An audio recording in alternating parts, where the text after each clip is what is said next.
मोदी की गारंटी, एक अकेला, ये सब कुछ नहीं हुआ कल। तो मुझे लगता है कि हिंदुस्तान की जनता ने बड़ा मैसेज दिया है, थोड़ी विनम्रता से रहिए।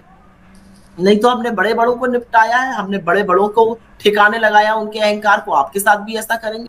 आगे की राजनीति हिंदुस्तान में पिछले 10 सालों से बिल्कुल अलग होने जा रही। कांग्रेस पार्टी की राष्ट्रीय प्रवक्ता सुप्रिया श्रीनेत प्रज्ञा मिश्रा जी के साथ डिस्कशन के दौरान कहती है कि मोदी का इस्तीफा तय है, आरएसएस नितिन गडकरी को बनाएगा प्रधानमंत्री। हे हाय हेलो नमस्ते जी, सत श्री अकाल, अस्सलाम वालेकुम। मैं निधि शर्मा इंडिया से। और मोदी को तो एक दिन इस्तीफा देना ही पड़ेगा। अब वैसे भी बहुमत की सरकार तो बन नहीं रही है, और वो जो उनका नैरेटिव रहता था ना बोल्ड कि only Modi is the one, he is the superstar, rock star, सब कुछ मोदी जी ही तो करेंगे, वो नैरेटिव वो नहीं दे सकते क्योंकि ऐसा है नहीं। अब इंडियन पॉलिटिक्स एक बहुत ही जोरदार ब्यूटीफुल कर्व ले चुका है। मोदी जी का पलड़ा भारी रहता था ना पिछले 10 साल से, वो चीज अब नहीं होगी। पता है मुझे क्या लग रहा था कि जो अंधभक्त लोग हैं वो बड़े खुश हो रहे होंगे कि चलो फाइनली प्रधानमंत्री तो मोदी ही बनेगा। पर जब मैंने थोड़ी रिसर्च करी तो मुझे मालूम चला कि वो लोग रो रहे हैं कि हमारे पापा जी के 400 पार तो क्या, 300 पार तो क्या, 250 पार भी नहीं हो पाए, 240 पे ही अटक गए। जो लोग हम जैसे ईमानदार सच की आवाज को बुलंद करने वाले यूट्यूबर्स को धमकियां दे रहे थे कि 4 जून को तुम्हें देख लूंगा, गायब हो जाओगी, वो खुद गायब हो गए हैं, वो खुद सदमे में पहुंच गए हैं, लिटरल आंसू बहा रहे हैं यार। इतना दुख तो मोदी जी को खुद को भी नहीं हुआ होगा जितना ये लोग मना रहे हैं। खैर चलिए, पहले सुप्रिया जी की, प्रज्ञा जी की बातें सुनते हैं। मजे की बात यह है कि सुप्रिया जी भी पहले जर्नलिस्ट रह चुकी हैं और अब तो national spokes person of Congress हैं ही, तो इन्हें सुन करके बहुत सारी नॉलेज हासिल होगी और देश की राजनीति जो आगे आने वाले 5 सालों में होने वाली है उसका भी आइडिया लग जाएगा। नमस्कार। इंडिया ने जबरदस्त प्रदर्शन किया। हाल ये रहा कि 400 का दावा करने वाली बीजेपी बहुमत को तरस रह गई। बीजेपी के तमाम मंत्री चुनाव हार गए। आज हमारे साथ कांग्रेस की मजबूत पिलर सुप्रिया श्रीनेत जी हैं। सुप्रिया जी, आपका बहुत बहुत स्वागत है। सबसे पहले तो आपको जीत की बधाई। बहुत धन्यवाद। मुझे लगता है कि इस वर्डिक्ट ने हिंदुस्तान में एक नई उम्मीद की क्रांति लाई है। मतलब मैं इसलिए नहीं कह रही हूँ, और कभी भी मैंने एक चीज अगर राहुल जी से सीखी है तो वो ये है कि आपको मगरूर कभी नहीं होना है और हमेशा विनम्र रहना चाहिए। लेकिन सुबह से कल से जितने भी मैसेजेस आ रहे हैं उसका एक सेंट्रल थीम प्रज्ञा जी, और मैं आपसे ये शेयर करना चाह रही हूँ आपके माध्यम से व्यूअर्स से, एक होप, एक उम्मीद। लोगों को लग रहा है कि बच गया, लोकतंत्र बच गया, देश बच गया। तो मैंने अभी थोड़ी देर पहले किसी से कहा कि ऐसा लगता है कि एक नई उम्मीद की क्रांति आई है और मेरे देश ने अपने आप को बचा लिया, हम सब ने मिलकर उसको बचा लिया। अच्छा, परमात्मा विष्णु के अवतार, परमात्मा के भेजे गए दूत महामानव जी को बनारस में जीत के लाले पड़ गए। इस बार बहुत परेशान कर दिया आप लोगों ने महामानव को। नहीं, 2 राउंड में तो ट्रेल कर रहे थे 11,000 से। प्रधानमंत्री जिसके चेहरे पर पूरा चुनाव लड़ा गया, जो हर होर्डिंग पर था, जो हर मतलब सब कुछ मोदी का ही था। मोदी में हो चुकी है बीजेपी, मोदी की गारंटी, मोदी का मैनिफेस्टो, उस मैनिफेस्टो में 63 फोटो उनकी, होर्डिंग में सिर्फ उनका चेहरा, किसी और का चेहरा नहीं। और ऐसे में उनकी सीट जो है वो ऐसी फंसी थी कि मतलब किशोरी लाल शर्मा जी ने स्मृति ईरानी को 1,64,000 से हराया। राहुल जी 4-4 लाख से जीत रहे हैं वायनाड और उत्तर प्रदेश में, और परमात्मा के दूत, परमात्मा के अवतार के लाले पड़ गए, 1.5 लाख से जीत पाए। कहाँ 10 लाख पार की बात की जा रही थी। और मुझे इस बात की बड़ी खुशी है कि हमारे एक कुलीग है रकीबुल जी असम में, और वो जीते हैं 10 लाख वोट से। तो जिस समुदाय को आपने घुसपैठिया कहा था, उसको जनता ने ढोल नगाड़े ताशे बाजे के साथ सदन में पहुंचा के बताया कि घुसपैठिया तो इस देश की जनता है। बिल्कुल ठीक बात है। वैसे एक बात तो माननी पड़ेगी, जितने मार्जिन से नरेंद्र मोदी जीते हैं उनसे ज्यादा मार्जिन से तो वो जीते हैं जो महामानव नहीं है।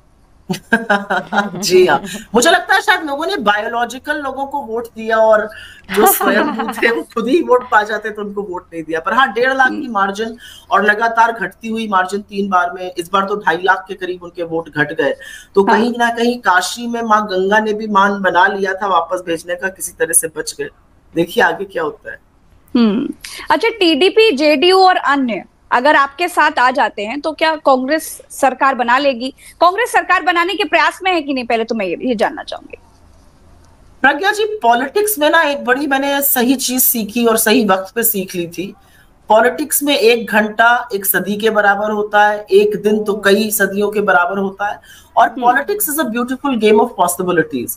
जनता ने एक बड़ा डिसाइसिव मैंडेट देखिए दिया है। जनता ने साफ तौर से, स्पष्ट तौर से नरेंद्र मोदी को रिजेक्ट किया है, जिसके चेहरे पर चुनाव लड़ा गया। अगर उनकी 63 सीटें कम हो रही हैं, वो उत्तर प्रदेश में, बिहार में, महाराष्ट्र में, बंगाल में, यहाँ तक कि गुजरात में भी, और तमिलनाडु में जहां पर वो बार बार का इस्तीफाया कर देती है जनता, तो जनता आपको बड़ा स्पष्ट संदेश दे रही है कि हमें आपकी घिनौनी गंदी राजनीति, आपका मुजरा, आपका मंगलसूत्र, आपकी भैंस स्वीकार नहीं है। आप हमारे मुद्दों पे बात करिए, हम उसके साथ खड़े होंगे जो हमारे मुद्दों पर बात करेगा।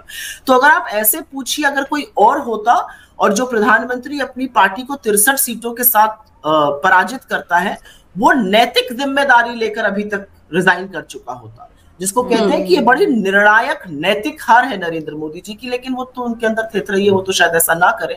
अभी देखिए क्या होता है। अभी तो मैं सुन रही हूँ आरएसएस और बीजेपी में भी द्वंद्व शुरू हो गया है। ऑलरेडी बीजेपी यूपी के कार्यकर्ता अमित शाह जी को कितनी कितनी खरी खोटी सुना रहे हैं, ये सब लोग देख रहे हैं। तलवारें योगी जी और शाह जी के बीच में खिंच चुकी हैं। तो पॉसिबिलिटीज तो बहुत सारी है। और मुझे ऐसा लगता है कि इंडिया गठबंधन ने जो बातें करी, और मैं थोड़ा सा यहाँ पर विषयांतर होकर एक शब्द जरूर बोलना चाहूंगी कि ये सारी बातें राहुल गांधी जी ने भारत जोड़ो यात्रा से शुरू की थी, जहां पर एक बार आप भी आई थी और मैंने देखा था आप किस स्फूर्ति से रिपोर्टिंग करती थी। पहली बार आपको रिपोर्टिंग करते हुए वहां पर देखा था। तो मुझे ऐसा लगता है कि राहुल जी ने जो बातें भारत जोड़ो यात्रा से शुरू की, जो भारत जोड़ो न्याय यात्रा में की, जिन मुद्दों को लेकर वो लगातार खड़े रहे, और उसमें से सेंट्रल थीम हमारे इस देश का संविधान था। इसको बचाने की बात थी, लोकतंत्र को बचाने की बात थी, रोजगार की बात, महंगाई की बात, आर्थिक असमानता की बात, कुछ ही लोगों के हाथ में संसाधन की बात, किसान और मजदूर के हक की बात। उसी पर चुनाव हुआ है। लोगों को समझ में आ गया कि अगर ये दोबारा से बड़े मेजॉरिटी से आ गए तो ये संविधान को तहस नहस करके रख देंगे। तो मेरा अपना मानना है कि एक संदेश जनता ने हमें भी दिया है कि आप इन मुद्दों पे खड़े रहेंगे तो हम आपके साथ लामबंद हैं। तो देखिए क्या होता है। पॉसिबिलिटी तो हर चीज की है। पॉसिबिलिटीज ये भी है कि शायद नरेंद्र मोदी जी को खुद ही हटा दे भाजपा। पॉसिबिलिटी ये भी है कि उनके एलाइज उनके साथ रहे ना या रहे। बड़ी खराब रिलेशनशिप उनकी रही है टीडीपी के चंद्रबाबू नायडू के साथ इन द पास्ट। और एक ये भी सच है, बात चल रही है कि नहीं अभी? अब बात अगर चल रही होगी तो मैं चैनल पर तो नहीं बोलूंगी, लेकिन राजनीतिक नेता और इतने बड़े बड़े जो शीर्ष दिग्गज नेता हैं, ये सब एक दूसरे को दशकों से जानते हैं। और मुझे लगता है एक दूसरे से बात तो हमेशा ही करते होंगे। अच्छा, ये गोदी मीडिया पर क्या कहेंगे? हमने देखा कि नेशनल मीडिया ने पूरी तरीके से इस चुनाव को एक पक्ष की करने की कोशिश की, एक लहर का बनाने की कोशिश की, और अगर एग्जिट पोल की बात करें तो घोर निराशावान माहौल विपक्ष के लिए तैयार करने की कोशिश की गई। आगे कांग्रेस का क्या स्टैंड होगा, या मैं इंडिया की अगर बात करूं तो इंडिया का क्या स्टैंड होगा गोदी मीडिया को लेकर के? मैं आपको एक बात बहुत जिम्मेदारी से कहती हूँ। इस चुनाव ने 2-3 चीजें साफ करी, जैसे कि मैंने आपने कहा resounding loss of mister Modi's face, rejection. दूसरी चीज, इंडिया गठबंधन को स्ट्रॉन्ग मैसेज जनता ने दिया। राहुल गांधी की जो बात थी वही हम सब ने करी, वही हमारे इंडिया अलायंस पार्टनर्स ने करी।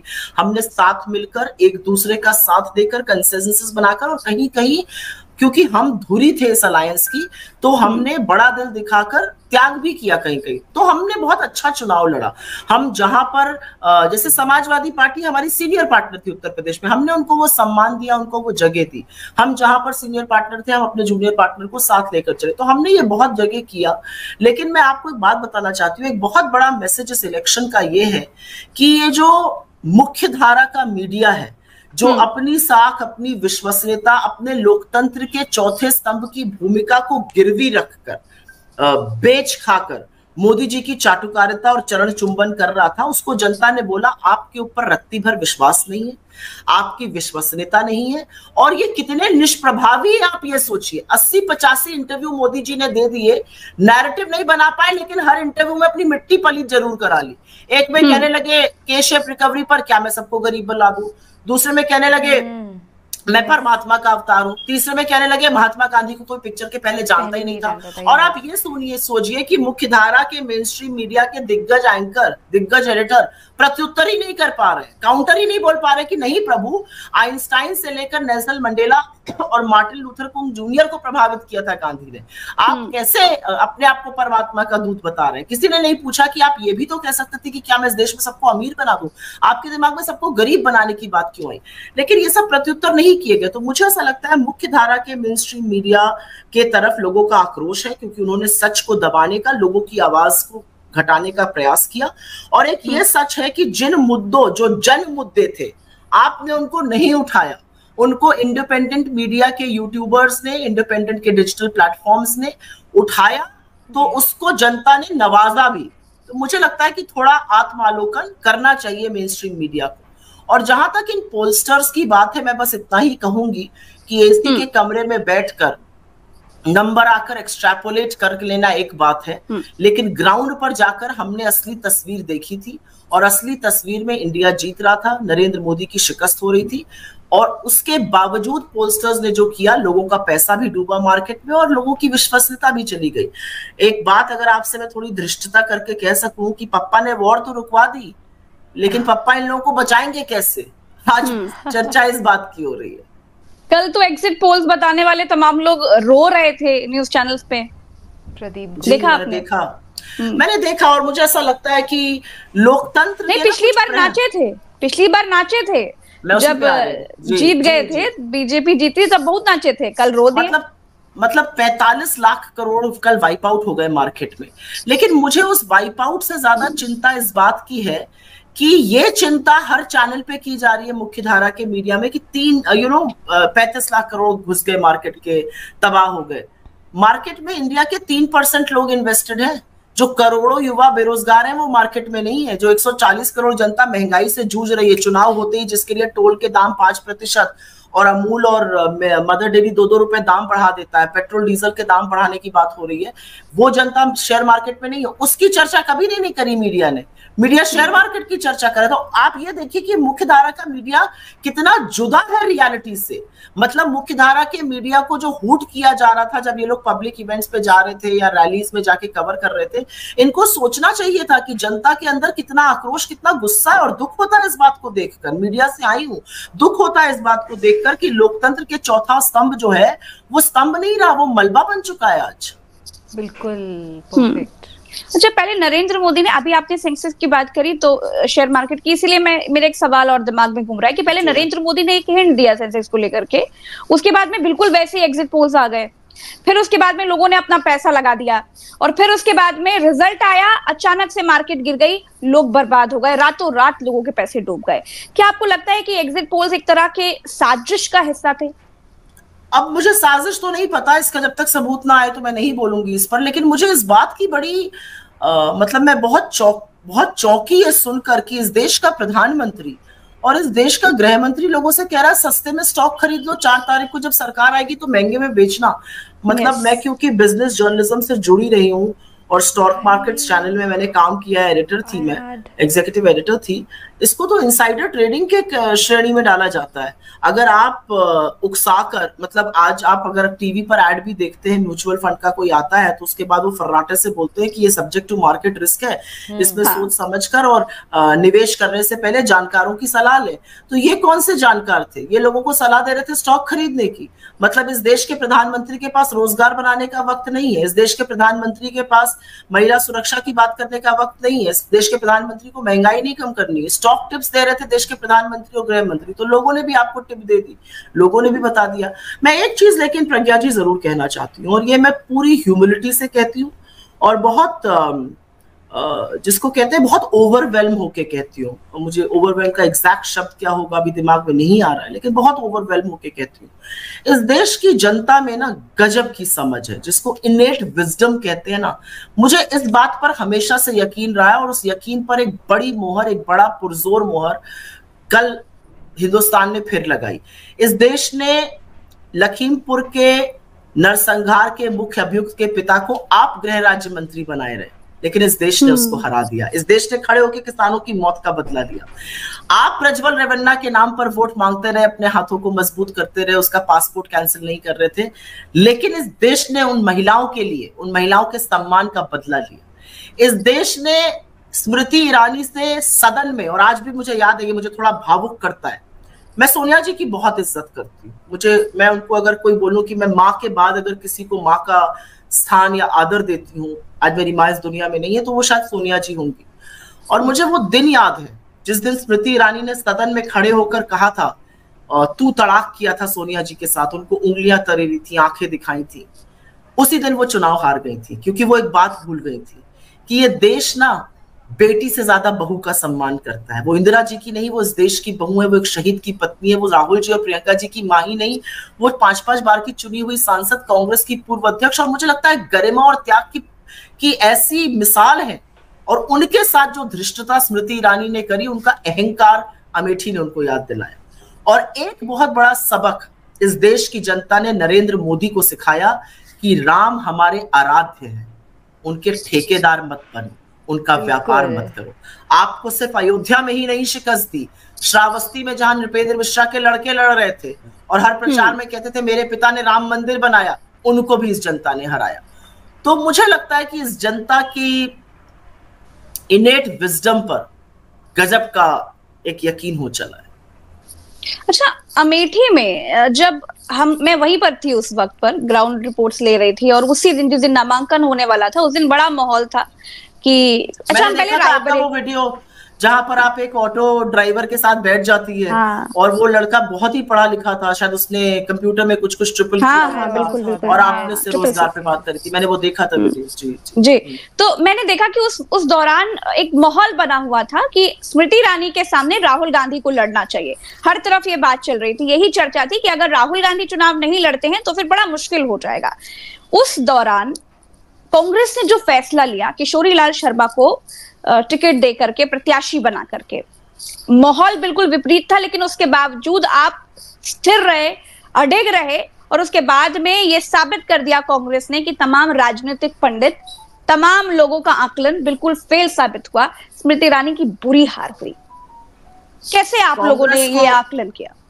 कांग्रेस को लोग राजनीतिक ज्ञान देते हैं, देना भी चाहिए, लोकतंत्र में सबका अधिकार है, लेकिन वो भूल जाते हैं कि कांग्रेस वो पार्टी है जिसने इस देश को आजादी दिलाई है। कांग्रेस वो पार्टी है जो राजनीति को अच्छे से समझती है, जानती है। कांग्रेस ने हर तरह का दौर देखा है।